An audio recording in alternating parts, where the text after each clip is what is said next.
আসসালামু আলাইকুম বন্ধুরা, দেখেন এই যে ঘুরিয়ে ঘেরায় দেখাও। এই যে পরশুদিন হিরু মারছিলাম, এই যে আজকে পাও মারলাম। লাল ঘুরে গেল ভিডিও দিন দূরে যায় দেখার সেও গিয়ে ধরে। এই যে আজকে পাও মারি দিলাম, এখানকার ক্ষেতটা দেখো কত সুন্দর বানিয়েছে। এখানে আমার এই যে ঘুরিয়ে এই দিলে পাশন দিয়ে যে এই সিস্টেম গুড় হাতায় দেওয়া লাগবে। যেগুলি গুড়গুলো হাতায় দিয়ে ফেললে ওইগুলি এইগুলো গুড় ভেঙে দিয়ে ভেঙে দিলে তাহলে একটা সুন্দর দেখা যাবে। দেখি এটা শুয়ে ছাড়ছে কি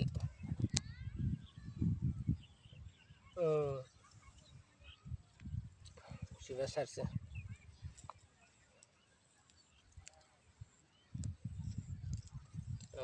গুড়গুলো ভেঙে দিলে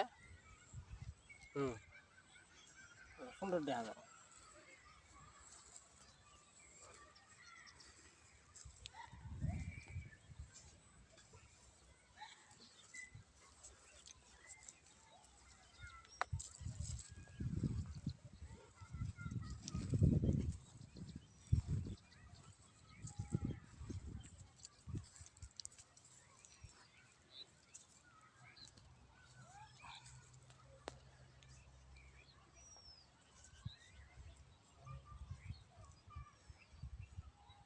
মোটামুটি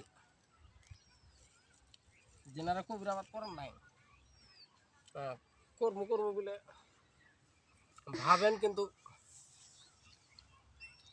এত আইগল সবজি হয় না নাই কি সিস্টেম করা লাগে। আসলে তো আইগল কবি খাটনি বেশি, কবি আলো ছোটো সাইজ হয়, কষ্ট বেশি। যদি তাও করবো বলে ভাবছেন করবার পান, এই পদ্ধতি করলে করে আগান। আর আগে ধরেন যেলে আগের তোরা কবির আবাদ করে কৃষক, ওনাদের তো কয় লাগবে না ওরা কি সিস্টেম কি করে না করে। ওনারা সব কিছু জানে মোটামুটি।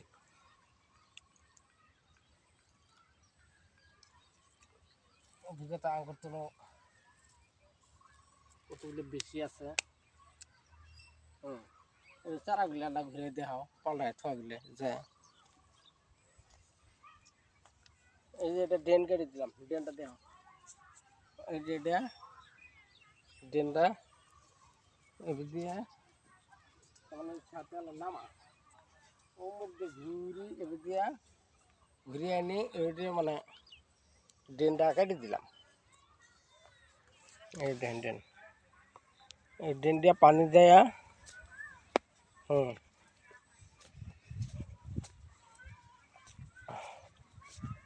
এবার যায়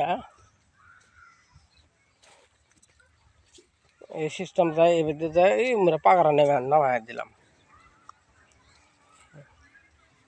আর এমনি এইটা মোটামুটি বাঁধাকপি নাগায় একদম ধান্দা করছি। এটা দুই একদিনের মধ্যে বাঁধাকপি লাগাম, দেখবার পাবেন। ভিডিওটা ভালো লাগলে আর ভিডিওটা লাইক করে দিবেন, আর জনের জন্য দেখবার শেয়ার করে দিবেন যাতে আর জন্য দেখতে পারবা। কৃষক মানুষ, কৃষি কথাকে আমি আমার কাছে পাবেন। এই জন্য গোবরের ঠিক আছে, দেখছেন বেশি গোবরের কিরম জ্বালা। এই যে এইখানে চারা বত্তা মারি পেলাম না, এই যে এই চারাখানি কালকে লাগাইলাম। এই যেটা দেখেন আজকের দিন কত নর্মিল গেল, তাও দেখেন এর অবস্থা। এই মানে গোবরের শুদ্ধ না, মাড়ি গরম হয়ে আসছিল। এক মাস হলে গোবর ফেলাই থছিলাম। আর এই যে লেচারা তুলি আনি বাড়া ফেলাই থছি, বাড়াগুলো দেখেন। তা সবাই ভালো থাকেন, সুস্থ থাকেন। আল্লাহ হাফেজ।